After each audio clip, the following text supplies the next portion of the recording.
Welcome back. In this section, we'll be covering situational awareness, monitoring communication channels, and touching upon a few risk elements.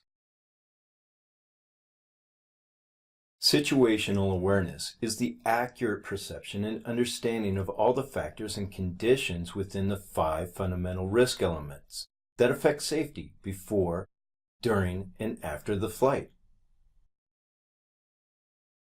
Here are a few examples of situational awareness, which include monitoring radio communications for aviation traffic, any weather developments, ATC communication.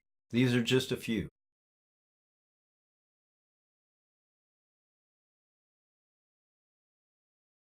Situational awareness includes the 5 fundamental risk elements, and they will be covered in greater detail in the section that covers aeronautical decision-making and crew resource management. The 5 fundamental risk elements are flight, pilot, aircraft, environment, and the type of operation.